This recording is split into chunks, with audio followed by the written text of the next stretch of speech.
everyone, in today's video I'll show you how to fix overheating problem in your device Vivo V30 Pro.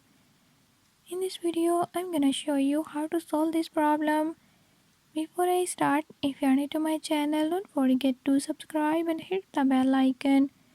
Watch complete video and learn how you can do it. Let's watch the video.